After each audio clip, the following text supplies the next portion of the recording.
Lottie Lyell is the theatrical stage and screen name of Miss Lottie Edith Cox, who was born in Sydney in Balmain in 1890 and who died far too young in 1925. She's the single most significant woman in the first century of Australian cinema.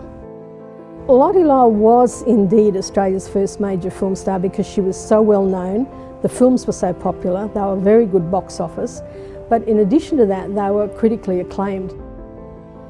One reviewer on one film called her a winsome gladiator because she could ride very well. She sword fights in the Midnight Wedding.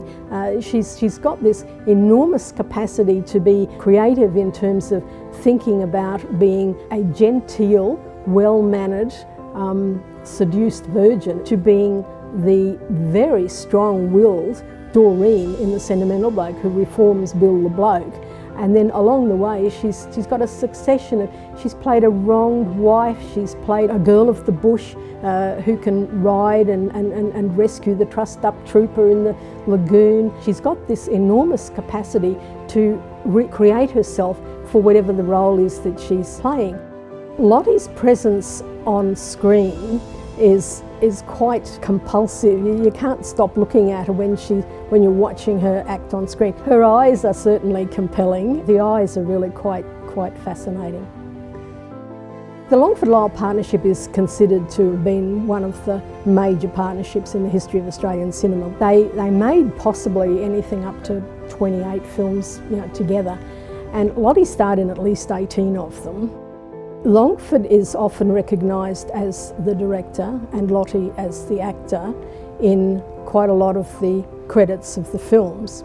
I believe that very early on, Lottie was also directing some of the scenes in the films. Certainly as early as 1916, when they were in New Zealand, there is an oral history that I came across from an old gentleman who was an extra in the Mutiny of the Bounty, and he talks about how they were rowing towards the shore, and Miss Lyell said, "That's not good enough, go back and do it again."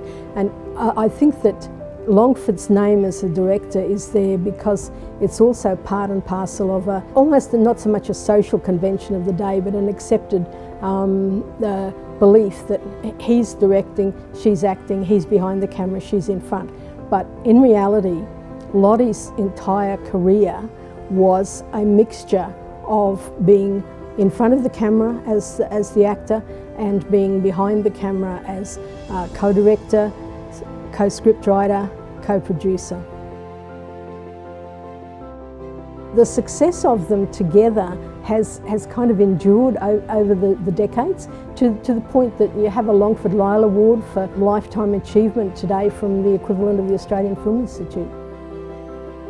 It's long been believed that Raymond Longford and Lottie Lyell had a personal relationship as well as a professional one. He bought a double plot on the day he was burying Lottie. I knew some of his family and they said he talked endlessly about Lottie right into his old age, and he really never got over the loss of her. Certainly it affected his career professionally because he didn't make another major film after Lottie died.